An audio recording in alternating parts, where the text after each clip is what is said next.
Hello there, BookTube. This is Aaron from Aaron Read a Book or Aaron Read a Book, doing Friday reads as usual, and it's all shorties this week. It's all going to be shorties, so they're going to be short-ish reviews. I have got two new books in though, um, but not purchases. I found a little free library right next to my work, which is weird because there's a little free library in my tube station as well. So to have two little free libraries in London very close to each other is quite weird.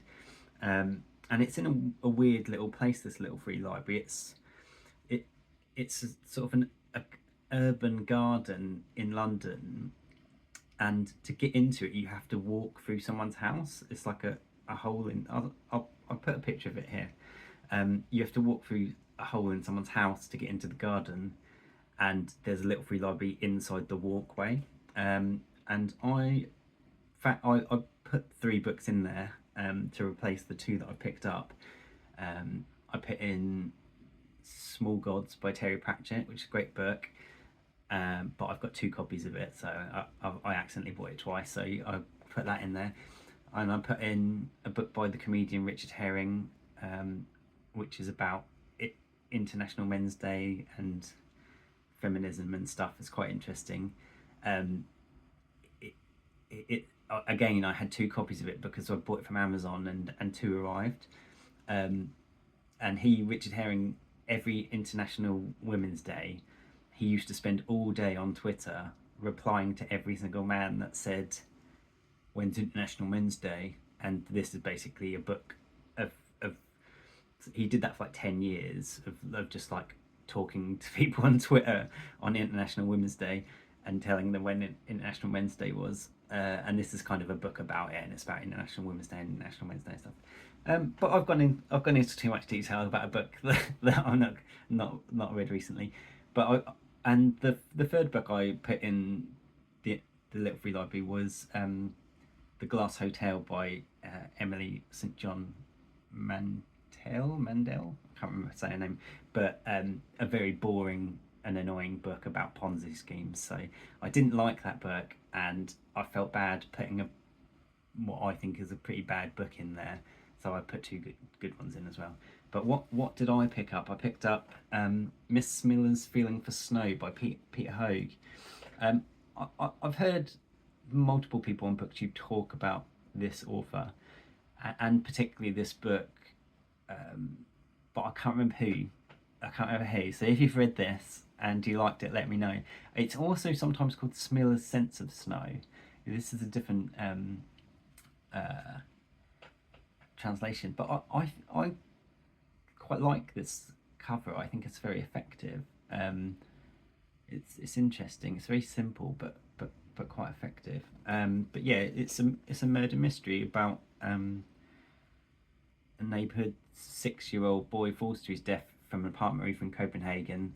Accidental death, say the police, but Smilla Jespersen, a resourceful, tenacious and bloody-minded Greenlander, knows the boy well. Moreover, she has a feeling for snow, and those footprints tell her a tale.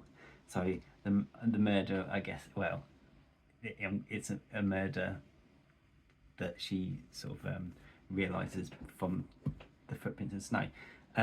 The other book that I found, I was quite surprised because it's a copy from Hatchett's, and it's a hardback, and it's a signed copy, and it's Light Perpetual by Francis Spufford. I picked this up because I saw Sarah from Your True Shelf review it recently, and she loved it and gave it 5 stars. The other cover of this is nicer, but this is a signed hard copy. I don't really care about signed editions very much, but it's a nice sort of hard copy version, sort of stuck in there, the signature. Yeah, so they're the two books in. Let's get on to the shorties. I'm gonna go backwards from. I normally go backwards from my most recent to least recent reads.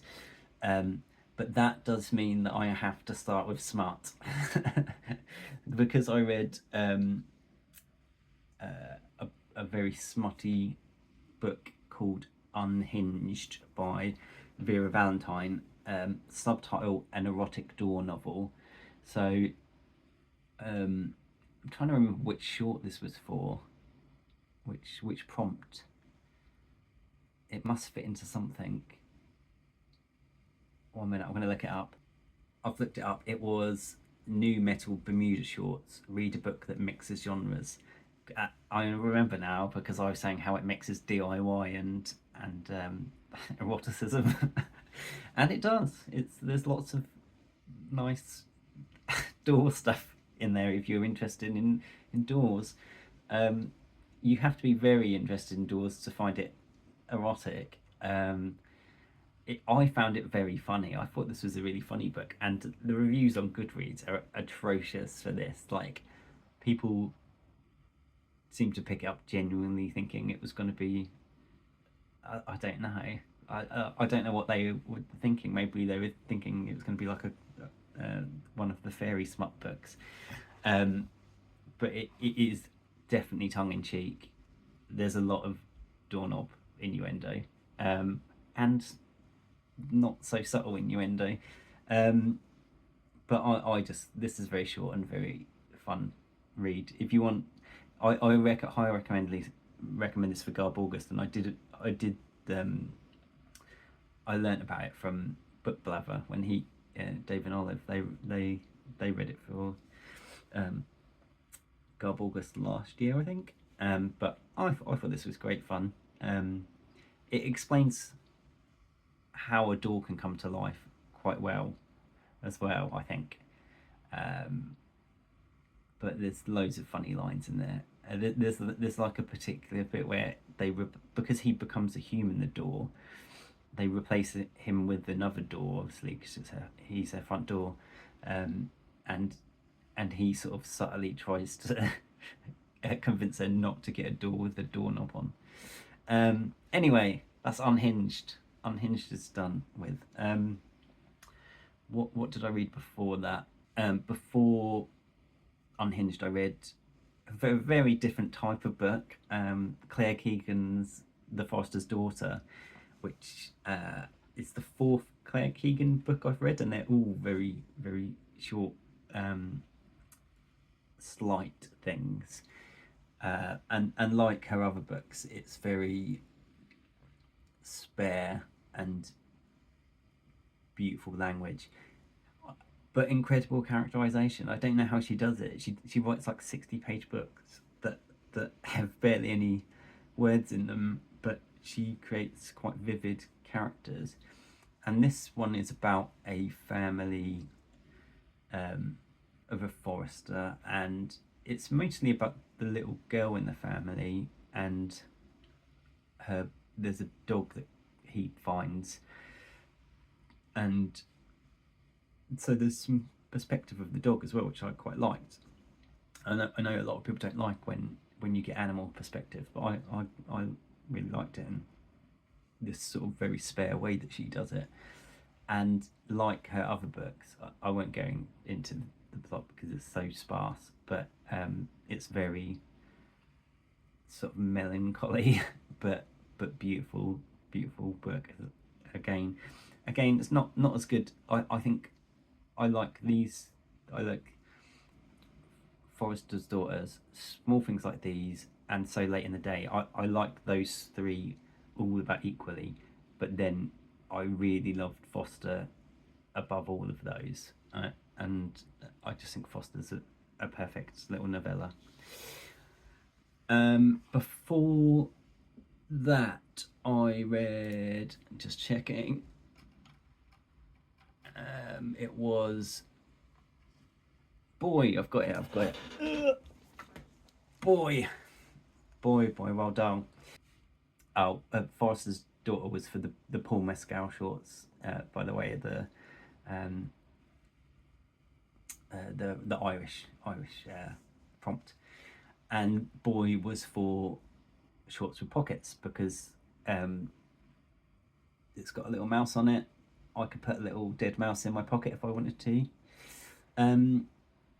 This is a autobiography by Roald Dahl but written for children, which I think is a lovely thing. It's I can't imagine you get many autobiographies written for children because there's so few people that a child would be interested in learning their autobiography. But Roald Dahl was obviously sort of beloved by children. And this was the only Roald Dahl book I had when I was a kid, it's the only Roald Dahl book I've ever had or read, which I've seen in the films and things. But it's maybe I read BFG actually. I definitely watched the film a lot. Um, but this just reading this was brilliant. It was like everything came flooding back to me. Sort of lots of stories of him being caned, and his sort of just life at school and growing up in Wales near Cardiff as well. My friend is from Cardiff. Saw that I posted this on Goodreads, and he said, "Oh, I live right near where that is, and that sweet shop is still there, but it's been turned into something else now." But yeah, I really like I thought it might be one of those things where you go back and you're kind of disappointed because you'd read it so many times when you were a kid and it doesn't live up to it. But I just thought it was great. I loved it, and it's just a nice portrait of that time as well. Yeah, I don't know what else to say about it. It's a lovely little book, and I bought the next one, which I've never read. This is sort of duology. He wrote a second book about his time in the RAF and World War Two, which is briefly touched on in this. But yeah, also his mother's Norwegian, so they go on family holidays to Norway. So there's some nice Norway stuff in as well. But he ends up in Africa as well, so it's quite an international book in a way. But I'm looking forward to reading the sequel after reading this like maybe 20 times when I was a kid, so that should be fun. What I read before that was The Strange Case of Dr. Jekyll and Mr. Hyde. I'm just remembering the title, and that was for the Zip Off Trousers. Read a book with a title that could be shorter. So you couldn't even remember the title, that's too long. This is the second Robert Louis Stevenson I've read, the first being Treasure Island. And I read both as an adult, obviously. I'm an adult now. But I'd never read him when I was younger. But he's sort of very nice writer. I don't know if he stands out quite well because I've been reading a lot of non-Victorian stuff, and then when you go to Victorian writing, it always seems quite impressive. But yeah, I really enjoyed this as well. I thought I would struggle to enjoy it that much because obviously everyone knows the story of Mr. Jekyll and Dr. Jekyll and Mr. Hyde, but I didn't know it as well as I thought I did, because the appearance of Mr. Hyde was not what I had pictured in my head, because I think I've seen pictures of like film adaptations where he's like a sort of big furry wolf-like man or something. He's got a very furry head, but he's just in the book. He's just an uncanny sort of looking man. He's short and sort of weird looking, but in an inexplicable way, and it's because he is sort of the evil side of a human, and people can kind of sense that, and they're naturally repelled by him. The only thing I didn't really understand that much is why Dr. Jekyll would want to be Hyde ever. Like, why would he do that? And I think it kind of is a really good metaphor for like drug addiction, but I don't know if that was the point of it. I think it must have been. He must have thought about that. But it's sort of this thing that he can't stop doing, and maybe living vicariously through Hyde. But Dr. Jekyll doesn't come off very well either. So it's it's a very interesting. I thought the ending was brilliant as well. So yeah, I'm obviously not going to go into too much detail of that, but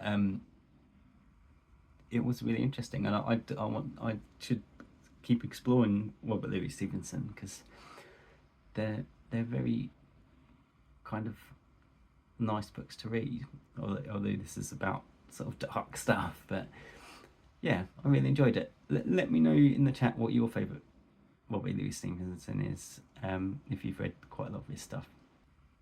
Yeah, and that's everything I've finished. I'm halfway through another Georges Simenon Maigret novel now, called The Saint Thackeray Affair. That's probably not how you say it. But again, enjoying that one. It's very similar to the first one I read. This very atmospheric. But I'll talk more about that next week.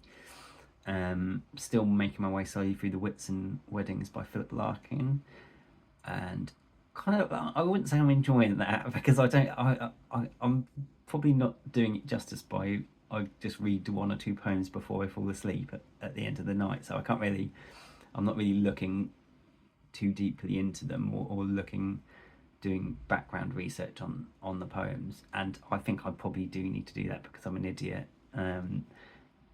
But I like that I like the subjects he writes about. I've been reading that though, and enjoying some of them. And I'm nearly just about to finish The Bullet That Missed, which is the third book in the Thursday Murder Club, and I've been listening to that on audiobook. I won't talk about that yet because I want to talk about it more next week, but I will confirm that the change of narrator from audiobooks, the first two audiobooks, to the third one, which was quite jarring at first, I'm completely over that. I think the new narrator is great, so if that's put you off the third one, don't worry about it. She's great as well.